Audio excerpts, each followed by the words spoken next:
ఈ ఛానల్లో మరి యూట్యూబ్ ఛానల్ స్టార్ట్ చేయడం జరిగింది రీసెంట్గా. అంటే నేను ఎప్పుడో పెట్టలేదు. నేను మా తాతల నాటి తాళపత్రంలో ఉన్న యొక్క యంత్రాలు అనేది మీకు చూపించడం జరుగుతుంది. చాలా కస్టమర్లు నా దగ్గరికి వస్తారు, గ్యారెంటీగా చేస్తాను. వాళ్ళు బాగుపడ్డాక అమౌంట్ తీసుకుంటాను. చాలా పేక్ బాబాల వల్ల చాలామంది నష్టపోతున్నారు. ఈ యంత్రం చిన్నపిల్లలకు కానీ పెద్దవాళ్ళకు కానీ 3 సార్లు ఓం నమో భగవతే ఉగ్ర నరసింహ అని 3 సార్లు చదివి కట్టేది ఇది. ఈ యంత్రం రచ్చరేకుల మీద రాసుకోవాలి. అది ఎలా రాసుకోవాలో నేను క్లారిటీగా మీకు చెప్తాను. వీడియో ఫుల్ వరకు ఎండ్ వరకు చూడండి. దయచేసి మధ్యలో స్కిప్ చేస్తే అర్థం కాదు మీకు. వీడియో వచ్చేసి మనం వీడియోలో రచ్చరేఖలు ఏ విధంగా తీసుకోవాలి, మనకి ఆయుర్వేదం షాపులకు వెళ్తే ఇలాంటి రచ్చరేఖలు ఇస్తారు మీకు. జస్ట్ ఒక 10 రూపీస్ పెడితే 4 వస్తాయి. అవి ఇలాగ మనం కట్ చేసుకోవాలి, కరెక్ట్గా సమానంగా ఇలా కట్ చేసుకోవాలండి. హాయ్ ఫ్రెండ్స్, ఈ విధంగా మనం యంత్రం మీద మనకి ఎలాంటి మన చిన్నపిల్లలు రాసుకునే పెన్ను, మామూలుగా ఏ పెన్ అయినా పర్వాలేదు.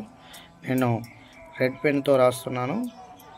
మరి ఈ విధంగా ఏ పెన్నుతోనైనా ఇలా ఈ విధంగా రాసుకోవాలండి. మరి యంత్రాన్ని ఈ విధంగా రాసుకోవడం జరుగుతుంది.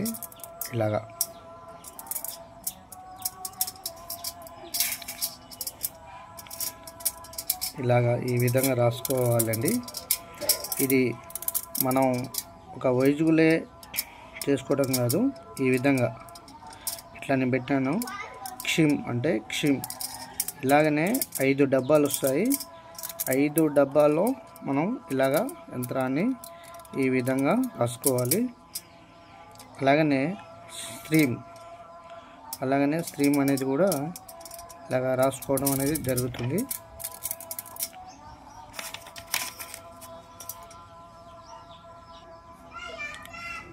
అలాగనే మనం దీమ్మని ఈ విధంగా వెంటనే ఇలా రాసుకోండి.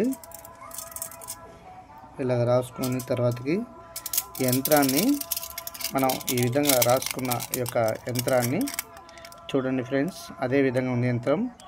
ఎందుకంటే ఇది నేను ఎందుకు చూపిస్తున్నా అంటే, చాలామంది యంత్రం వేయటానికి బాబాల కాడికి అక్కడ ఇక్కడ దర్గా కాడికి వెళ్ళి మసీదులో చుట్టూ తిరిగి, అలాగనే గుళ్ళ చుట్టూ తిరిగి, మరి జ్యోతిషాలు అని చాలామంది అలా తిరుగుతూ వాళ్ళొక్క యంత్రానికి ఎంతో 100 రూపాయలు, మరి 20 రూపీస్ అలా ఛార్జ్ చేస్తున్నారు. అలా కాకుండా మనం ఇంట్లోనే ఇలా ప్రిపేర్ కావచ్చు, ఇలా చేసుకోవచ్చు. రచ్చరేఖని ఇలా రాసుకొని మరి శుద్ధిగా స్నానం చేసి కొత్త బట్టలు ధరించి ఇలా చేసుకొని సాంబ్రాణి పొగేసుకొని మనం మరి చిన్న తాయెత్తు అండి, నేను ఎగ్జాంపుల్గా చూపిస్తున్నాను. ఇలాంటి తాయెత్తులు ఉంటుంది. ఇలా మూత కూడా ఉంటుంది దానికి. ఈ తాయెత్తులో ఈ రేకును అనేది మలిచి ఈ విధంగా మనం ఇలా పెట్టుకుంటే సరిపోతుంది. దానికంటూ మరి చెట్టు క్రియలు, వేర్లు ఇలాంటి పెట్టాల్సిన అవసరం లేదు. చాలామంది మోసపోతున్నారు. అలా చేయమాకండి. ఈ విధంగా పెట్టుకుంటే దీనికి పిల్లలకి, చిన్నపిల్లలు కానీ పెద్దవాళ్ళు కానీ తడుపు, జ్వరం ఇలాంటి సమస్యలు ఏం రాకుండా చాలా బాగుంటుంది. పిల్లలు అలంపులు కూడా రాకుండా ఉంటుంది. ఇది ఎందుకు చెప్తున్నానంటే, ఇది చాలా ఒరిజినల్ యంత్రం. ఇది మా తాతలు పూర్వీకులు తరతరాల నుంచి మేము వచనం చేస్తున్నాం. ఎందుకంటే ఇది నేను MBA చేశాను. ఇది యంత్రం నేను బుక్లో రాయడం జరిగింది. చాలామంది తాళపత్ర గ్రంథంలో రాస్తారు, కానీ ఇప్పుడు ఇది దొరకవు కాబట్టి మనం ఈ నోట్స్లో బుక్లో ఎక్కేయడం జరిగింది. ఇది మనం ఒక వైద్యులే, మరి ఒకలా దెయ్యాలు పట్టేవాళ్ళు, భూతపేత పిశాచులు పట్టేవాళ్ళే కట్టాల్సినంత రూల్స్ లేదు, ఎవరైనా కట్టుకోవచ్చు. ఈ యంత్రం చాలా పవర్ఫుల్. ఓకే, ఈ యంత్రం మీరు కట్టుకుంటారని నేను అనుకుంటున్నాను. నా ఛానల్ సబ్స్క్రైబ్ చేసి అలాగే షేర్ చేయండి. ఇలాంటి కొత్త వీడియోలు మీకు పెట్టడానికి అవకాశం ఉంటుంది. Okay, thank you so much.